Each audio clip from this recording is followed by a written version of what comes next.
something, laser guided drone or something like that for defense purpose. So we are planning of this. Of course, biophotonics. So there is this biophotonics means we are using many ideas using laser to deal with the biological material, because biological material is very fragile. You cannot use directly laser, very high power laser. So you need to look for how to deal this biological material for safe and without disturbing it. So there are many technologies. So here is the plasmonic technology. Many people are using here. Of course, I'm interested also in femtosecond pulse technology because femtosecond is very fascinating pulse. It's a 10 to the power minus 15 second time scale. So your material actually couldn't find a sufficient time to take the energy and disturb. So femtosecond pulse is very fast and very short. So it's a ultra short and ultra fast technology.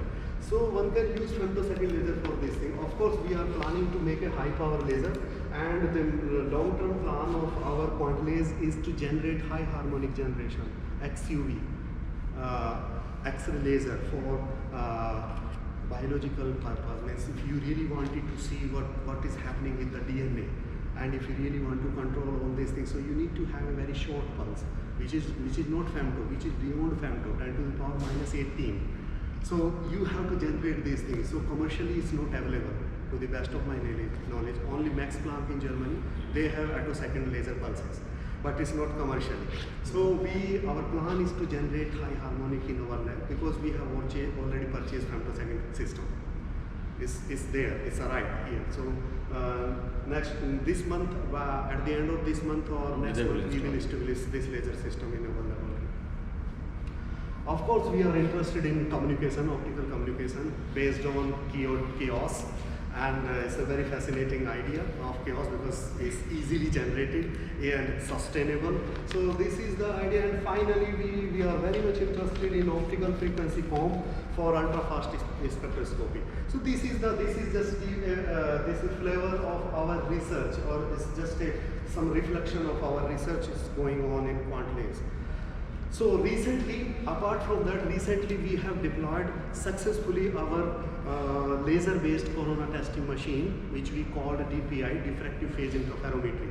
So in short, I can say that it is just seeing the invisible physicality, because virus is very small, you cannot see very easily, and laser wavelength is very big. So you cannot directly see by the laser wavelength. So when your physicality is more or less vanishing, how to see this? So this is the idea, the seeing the invisible physicality using laser light by manipulating of optical phase, because intensity is not a suitable candidate for seeing the things. Intensity can be increased if you do your experiment outside this lab. Intensity can be increased. So this is not the way. So we look for the change in physical nature of the blood cell and the presence of corona infection by using some diffraction technique or optical interaction technique. So we are very much interested in how does this optical phase change. Because if you look at the light, what is light? It's just some number of photons and some direction of this photon, which direction they are moving, and direction comes from the phase. So if you see the mathematical form of any optical light or any light, it's just take E is equal to E0 e raised to power I phi. Phi is the phase. So if you increase only E0, means amplitude, you are just increasing the number of photons are coming. It's not making any impact on it. They can burn at least. If you more increase giving the energy to the system, your system will burn. But what is the exact things by which you can extract the actual information about the physical nature of the things? So the phase, because it's a very rough example. Suppose you are capturing my photo. So you take your mobile and capture my photo.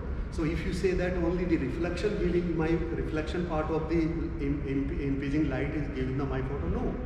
Because light reflecting from here same, light reflecting from here same, so my face should be flat. So where does this curvature come from?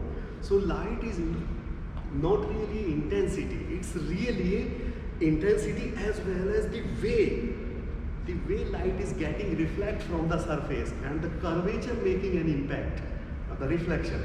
So same thing happening when you shine a laser light on blood, and blood is a highly complex fluid. It's a various length scale and time scale involved in the blood, because there is a cell, white cell, red cell, plasma, plates. They're highly complex system. So when you shine a laser on it, so light will talk in a various length and time scale and the system, and they produce a complex output effect. And the question is that how to extract that information, your desirable information about your task. So this was the problem we have solved by using this technique. So we have a laser system, we have three stage sample holder, so you can move X, Y, Z direction, and then CCD highly. Everything was automatic. It's controlled by the CCD is specifically CMOS. So we capture these things by using this setup, and if you look at this is the output, you will see on the CCD. So this is the healthy person blood output. So look at the picture very carefully, you will see the rings. It should normal. In principle, ring should be come into picture because blood cell is more or less circular. So diffraction pattern actually having a memory and a sustained memory of whatever. If you take the diffraction of a triangle thing, your diffraction will be in triangular form. If you take the cylinder, your diffraction will be in cylinder form. So your diffraction, your light carrying information about the physical nature of that thing. So that is why diffraction is circular. But when you put some infected person blood, it means the virus actually change the morphology of the blood cell. Due to this change of morphology of blood cell, your diffraction pattern will get changed. So you will not have more or less circular or something. There is a various things happening in this thing. So we can easily make a difference between healthy person output and unhealthy person output. And all these things was done using computer simulation, and sometimes we are using artificial intelligence to make a difference between healthy person or unhealthy person output. So finally we are able to make these things, and this technology was deployed in 2020 May, and we have tested 7 million people in UAE by these things. So you can check some glimpses of the various platforms we have. Second product, we at laboratory level we have already done these things.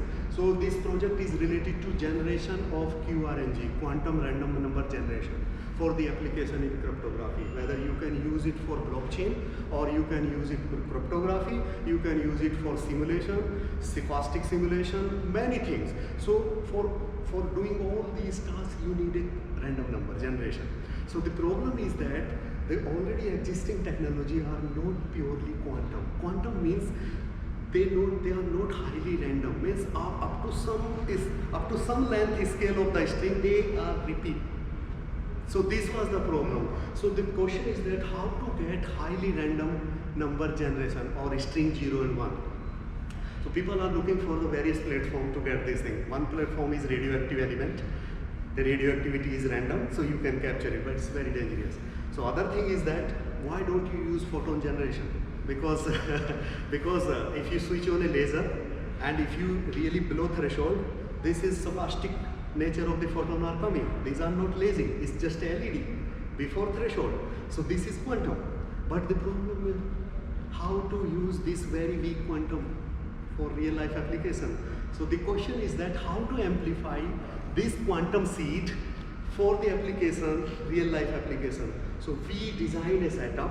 We play with two regime. One is classical, above threshold is classical regime, below threshold is quantum regime. So we try to complete these two regime, and finally we reach the optimum level where quantum feature is larger than to classical regime. So this technology is called chaos based QRNG. Either chaos is not quantum, they are classical feature. Chaos is deterministic thing. But we are calling it non-deterministic chaos. because the proportion of the quantum nature is more than that the classical nature. We have successfully generated these QRNG in our lab.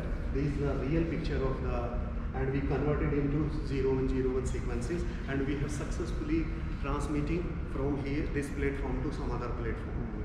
Successfully, they are using these number for blockchain technology. So it's a product, more or less we will deliver this product very soon. Now, this is the budget of 22 of the Quantlase, last year budget, and thank you very much. Welcome to the quantum world of optics. Thank you. Question, comment, suggestion? Thank you very much. I have several questions. Yes, yes. Do you work with the TII quantum department? No. Why not? There is a difference between if you use quantum term. Quantum doesn't mean optics. No, but I just visited the quantum QKD department. Yes, because you can do these tasks by using different ways. So they are working quantum, but it's based on material science. They are using superconducting wire quantum technology. It's material related. So you need to look for the lower temperature. You have to work very low temperature, and still they are very susceptible to environmental effect. But if you think about an optics, the beauty of optics is inherently it's very fast, and the good thing about photon, they don't talk each other. You